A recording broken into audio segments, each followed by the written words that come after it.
রডের গোড়া দিয়া রডের স্টান কমিয়ে দিবে এই মাটিগুলো।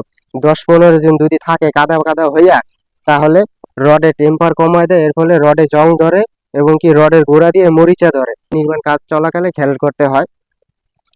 তো বিশেষ করে যেসব সাইডে মাটি রাখার জায়গা না থাকে, এইসব সাইডে এরকম মাটি টাল দেওয়া হয়, এক সাইডের মাটি আরেক সাইডে নিয়ে, তখন যাতে কলমের ভিতরে যাতে কোনো মাটি না থাকে। কলমের ভিতরে যদি মাটি যায় 10-15 দিন যদি থাকে কাদা কাদা হইয়া। সম্মানীয় দর্শক শ্রোতা, আসসালামু আলাইকুম ওয়া রাহমাতুল্লাহ।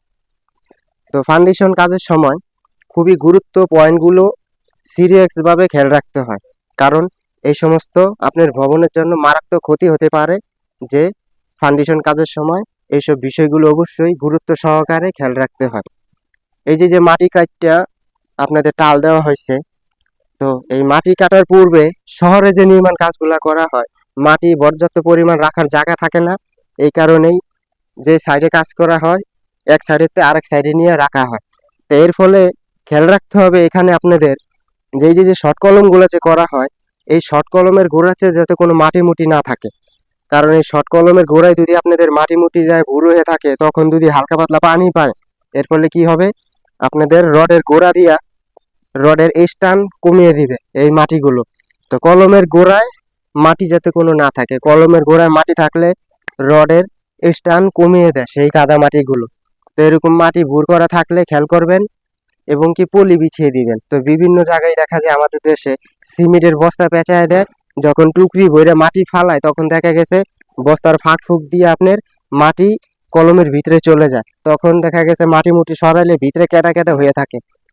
তো বস্তার মধ্যে আপনার ওরকম যদি পলিগুলো দিয়ে দেন, পলি দিলে হবে কি, সুন্দর করে পেঁচাই দিলে তাহলে আপনাদের মাটিগুলা কলমের ফাঁকে ঢুকতে পারবে না এবং কি কলমের গোড়াটা কেদা কেদা হবে না, রডগুলো সুরক্ষিত থাকবে। আর কলমের গোড়ায় কেদা কেদা হলে এই যে গোড়াগুলো আছে রডের, এই রডের গোড়াগুলো দিয়ে আপনাদের রডের স্থান কমে যায়, জং ধরার সম্ভাবনা থাকে এবং কি টেম্পার কমে আসে। তো এইসব বিষয়গুলো খেয়াল করবেন আপনারা ফাউন্ডেশন কাজের সময়। এরকম মাটি মুটি রাখার পূর্বে কলমের গোড়ায় যাতে কোনো মাটি মুটি না থাকে, এইসব বিষয়গুলো খুবই গুরুত্ব সহকারে নির্মাণ কাজ চলাকালে খেয়াল করতে হয়।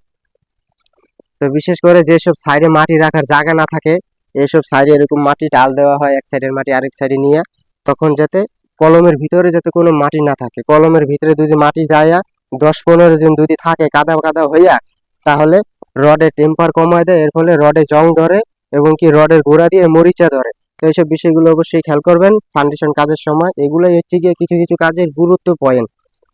এই গুরুত্ব পয়েন্টগুলো যদি আপনারা সঠিক নিয়মে নির্মাণ কাজ চলাকালে না ব্যবহার করতে পারেন, তাহলে দেখা গেছে কাজ শেষে কোনো ফলাফল ভালো হবে না।